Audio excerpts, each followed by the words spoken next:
Se um indivíduo vê a imagem de um anjo e escuta sua voz, e outras pessoas que estão no mesmo ambiente não veem e não escutam isso, este indivíduo pode estar tendo uma alucinação visual e auditiva. Uma alucinação pode ter relação com a influência de uma cultura antiga. Por uma questão de posição em relação a um humano vestido de anjo, por exemplo, pode ocorrer de um indivíduo vê-lo vestido de anjo e outras pessoas que estão no mesmo ambiente não. Considera-se uma alucinação quando uma percepção sensorial ocorre na ausência de um estímulo real. Nesse caso há a cruz, mas pode não haver estímulo no sentido referente a um movimento, por exemplo. Se um homem vê uma cruz se movimentando na parede, por exemplo, e outros não veem isso, então esse homem pode estar tendo uma alucinação visual, conforme concepção psicopatológica. Se o grupo acredita firmemente que Deus fala com os seres humanos diretamente, o grupo está delirando conforme Freud. Trata-se de um delírio de massa. Isso pode ser encontrado no livro O Futuro de uma Ilusão. Dalgalarrondo vê isso de forma diferente e postamos um vídeo sobre o assunto.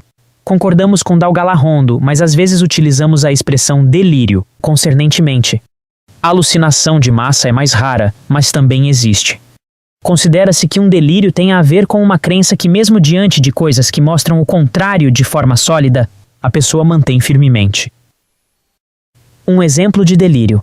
Se alguém acredita firmemente que é Deus, este alguém está tendo um delírio de grandeza, conforme a concepção psicopatológica.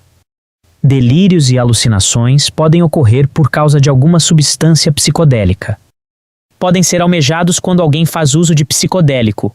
Conforme a revista Galileu, foi descoberto um psicodélico com ação antidepressiva que não tem efeitos alucinógenos.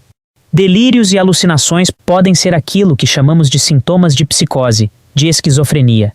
Diagnostica-se com esquizofrenia quando se apresenta os sintomas específicos por um período de pelo menos 6 meses.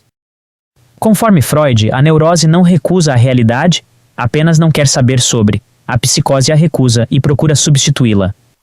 Conforme a concepção psicanalítica, na alucinação se projeta desejos, temores e conflitos recalcados. Na psicose, alguém vê no ambiente algo que não está lá para os demais, para exemplificar. Na neurose, por exemplo, alguém gostaria de entrar em um ambiente no qual não há um crucifixo.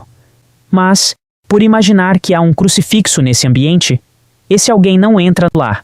O que é descrito como religiofobia por alguns autores, o que é descrito como transtorno de ansiedade, pode ser considerado neurose, mas atualmente os transtornos de ansiedade são categorizados de modo mais específico, e naqueles livros o termo neurose não é utilizado.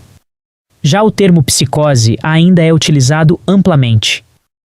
Aquela crença daquela religião se origina de delírio e alucinação. Conforme aquela concepção, deveria ser avaliada pelo valor dos frutos.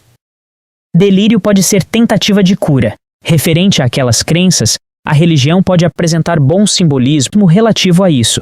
Trago a sugestão de que a religião apresente simbolismo partindo do motivo que pode ter levado os autores de seus livros considerados sagrados a escreverem mitos neles. Trago tal sugestão para pessoas de mente aberta.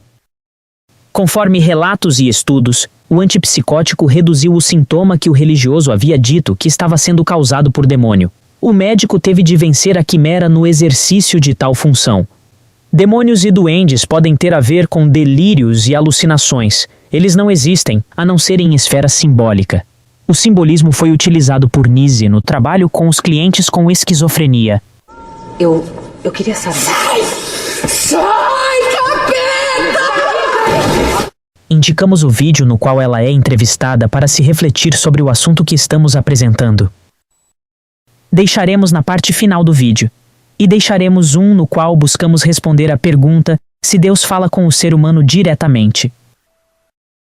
Quando dizemos que Apolo triunfa sobre a quimera, é uma figura de linguagem para dizer que a razão triunfa sobre a crença no mito naquela perspectiva histórica. Não é delirante. Há questões psicológicas inconscientes, obviamente, conforme as concepções. Se disserem aquilo sobre Apolo, nós não nos ofenderemos. Foi necessário vencer uma quimera para se levar mais os sentimentos em consideração. Entediou quando nossa comunidade venceu a quimera? Não, mas eu preferiria o tédio ao monstro horrível. No entanto, em vários vídeos reconhecemos que a crença em mitos naquela perspectiva histórica contribuiu para coisas boas.